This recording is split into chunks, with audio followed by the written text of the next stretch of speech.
Salut toi, j'espère que tu vas bien aujourd'hui. Dans cette vidéo, journaling audio, je vais te parler de la deuxième partie du challenge Ramène ta fraise. La vidéo, le journaling audio de la semaine dernière, tu peux le réécouter, il dure une vingtaine de minutes et je te parle bah, du prémisse, des débuts de ce challenge Ramène ta fraise. Et puis là, on va continuer tout doucement. J'espère que la première partie du journaling audio n'est pas trop confus. À un moment donné, je me suis un petit peu emmêlée toute seule.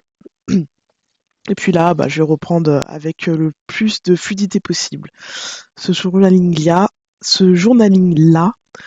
et cette documentation du challenge Nina ramène ta fraise. Alors, je vais commencer par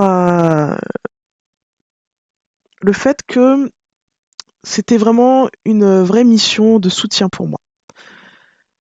Parce qu'il n'y a rien de plus dérangeant que des commentaires qui n'ont aucune substance. Cela me semble presque un manque de respect pour le travail de l'autre. J'ai décidé d'être vraiment impliquée. Je voulais poser des questions qui poussent les autres à aller plus loin, à développer leur réflexion, à approfondir leur expertise, dans le but que si une personne passe sur ce poste-là et qu'il soit vraiment en connexion liée avec l'expertise de la personne et puis se dire, eh ben, Inès ou Noël ou Tiffany ou bien Karine ou Sophie et pourquoi pas Pascal, c'est une personne qui a le champ d'expertise qui me correspond sur cet instant-là et je vais, grâce aux différents commentaires qu'il y a eu dans le post, apprendre un petit peu plus sur sa vision, et puis pourquoi pas rentrer en relation avec elle. Et donc c'est ce que j'ai fait durant ces 5 jours de challenge. Et j'ai eu une prise de conscience. Au fur et à mesure, j'ai remarqué quelque chose d'intéressant.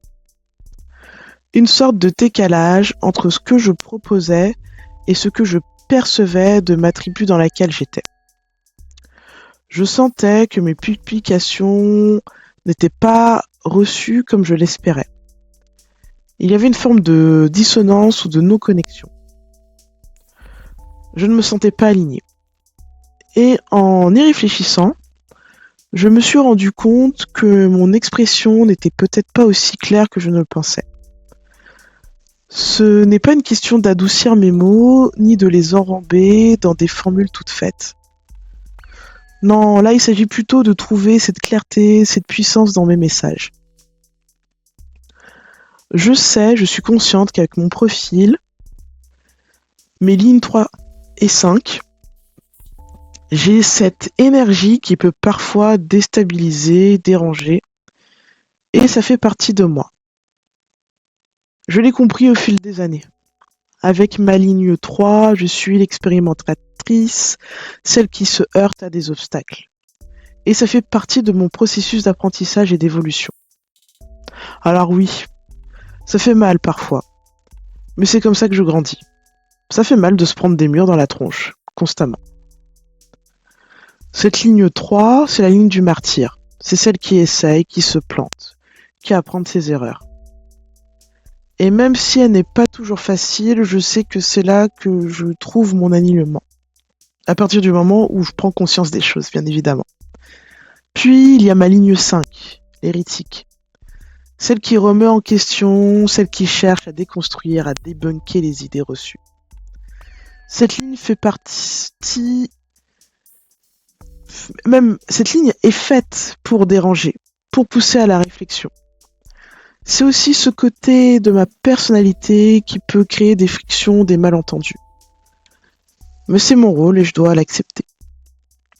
Ce n'est pas toujours facile à vivre, surtout quand on est projeté dans des situations où on veut sauver le monde, résoudre les problèmes des autres. Ce côté sauveur peut être source de frustration. Et puis je me projette, donc je projette mes idées, mais aussi les gens projettent leurs propres envies sur moi, alors que ce n'est pas pour ça que je dois forcément être présente. Donc voilà, ce champ de projection est difficile à manœuvrer. Et quand je ne suis pas invitée à intervenir, quand je ne suis pas reconnue pour mon expertise, c'est là que je rencontre des murs et c'est là que je me rends compte de mes échecs. Alors tout ceci a un impact et ça sert à mon alignement. C'est donc là que je me suis rendu compte que dans ce groupe, je n'étais peut-être pas à ma place. Je n'avais pas l'alignement nécessaire avec les personnes qui étaient présentes. La dynamique n'était pas favorable à ce que je proposais en termes de poste. C'est une réflexion qui m'a permis de me rendre compte de l'importance d'être dans le bon environnement, avec les bonnes personnes et au bon moment. Parce que si tu n'es pas à l'endroit idéal, même avec la meilleure expertise, tu peux être invisible. Bah, je vais continuer à interagir et à proposer mes posts dans ce groupe-là. On en est tout au début. Ça fait 2 semaines que, même pas une semaine et demie que le challenge est terminé. J'ai proposé un seul post officiellement, même si j'ai posté sur LinkedIn euh, sans me déclarer sur ce groupe commun des fraises de novembre. Et puis le jour où je verrai qu'il n'y a plus aucun retour, plus aucun engagement, bah, je m'arrêterai tout simplement. Parce qu'au fond, il faut aussi savoir quand il ne faut pas insister, quand une dynamique ne fonctionne plus, quand il faut savoir lâcher prise. Ce n'est pas de la soumission, c'est de l'observation.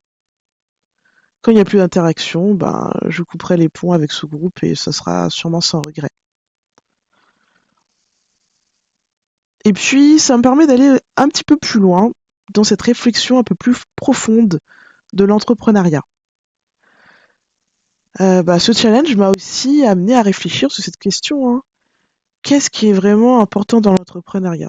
Est-ce qu'il s'agit vraiment de l'expertise, des compétences, ou est-ce que ce qui compte, c'est d'être là au bon moment, avec les bonnes personnes, pour être vu, reconnu et propulsé? Parce que même avec les compétences, hein, de haut niveau, si tu n'es pas au bon endroit, à la bonne période, tu peux être une personne invisible. Et ta voix restera inaudible. C'est un fait. Et c'est fou de se dire ça. C'est comme si on pouvait avoir énormément à apporter, mais si tu n'es pas propulsé au bon moment, bah, ça ne sert à rien. En disant ça, bah, je pense notamment à des artistes connus. Là, bah, il y a Van Gogh qui me vient à l'esprit, c'est-à-dire bah, la plupart des artistes sont reconnus malheureusement pas de leur vivant. Et bah, c'est ça aussi la vie d'artiste, hein, d'être déchiré, d'être malmené, d'être incompris de son vivant, d'en devenir fou pratiquement, hein, et d'être vu et reconnu bah, une fois que c'est fini, que tu n'es plus là pour voir ce qui se passe et comment on reconnaît ton talent.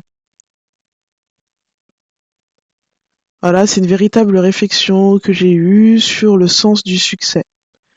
L'objectif ultime, c'est d'aider un grand nombre de personnes, de rechercher cette reconnaissance, cette popularité, ou est-ce que ou qu'est-ce qui est réellement important?